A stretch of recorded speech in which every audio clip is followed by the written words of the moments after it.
On a Wednesday morning, you know what to do.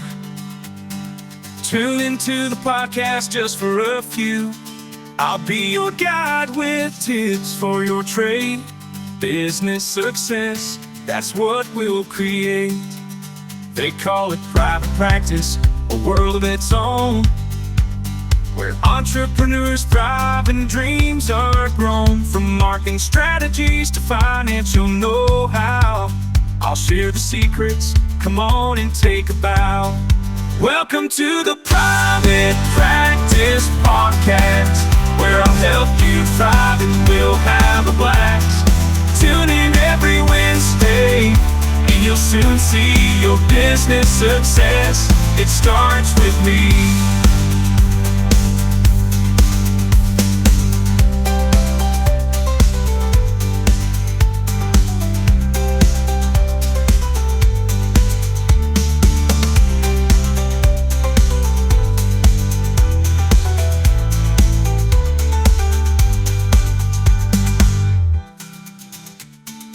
Welcome to the Private Practice Podcast, where today I'm going to give you a strategy that you can deploy this afternoon that's going to create some change for you in the way that you interact with your clients, boundaries, and of course the finances. What is it? Well, the short version is I want you to start getting paid for the things that you're doing that you're currently not charging for. And that can look like responding to emails, calling people back, having conversations with third-party stakeholders, all those kinds of things. What I would recommend you do is create an additional fee schedule.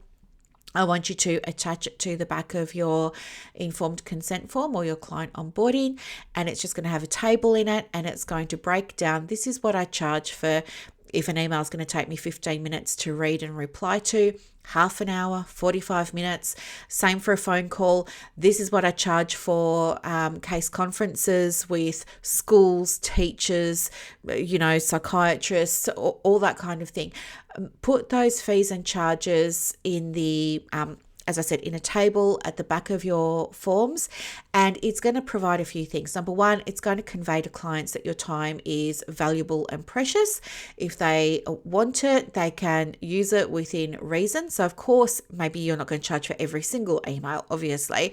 If somebody's just emailing you to reschedule or whatever, that's fine. You're not going to charge for that. This is for the clients that come through from time to time, and we all have them, that want to create an email thread with you, and it's bordering on counseling in email. It's not good for you, it's not good for them, so we want to contain that. And also for people who, sometimes it happens with parents, doesn't it? When you're working with children, sometimes the parents you've worked with my child, now I want to hear what did you do in the session. They want a blow-by-blow account.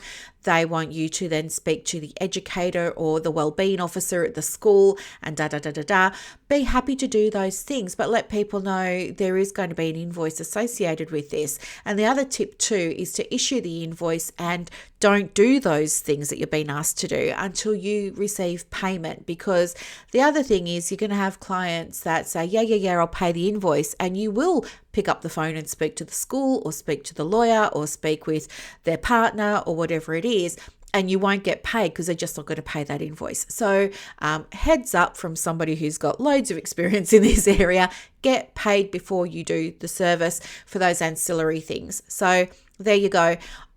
This is a very helpful, useful golden nugget of private practice wisdom that can, as I said, set you up for success. A few things are going to happen. You'll get either less requests to do things, which is great because then you get your time back, or if you still continue to get requests, you're going to be remunerated for them, which you absolutely should. That you should not be delivering things and doing things in your quote unquote spare time under pressure for no compensation. No, we're saying we're done with that now. We're a private practice and we're operating in a professional capacity as health professionals. So I hope this was helpful. If you did find it helpful, I would really, really, really, really, really appreciate you hitting pause on this podcast now and going and leaving a quick review. Why? Because It lets me know I'm on the right track, number one, but it also means that other people can find my podcast. And that's really, really important to me to be able to grow my audience, and your support with that is very much appreciated. Have an amazing Wednesday, and I'll see you in the Saturday edition. Bye. On Wednesday morning, you know what to do. Tune into the podcast just for a few. I'll be your guide with tips for your trade. Business success, that's what we'll create. They call it private practice, a world of its own, where entrepreneurs thrive and dreams are grown. From marketing strategies to financial know-how, I'll share the secrets, come on and take a bow. Welcome to the Private Practice Podcast, where I'll help you thrive and we'll have a blast. Tune in every Wednesday, and you'll soon see your business success. It starts with me.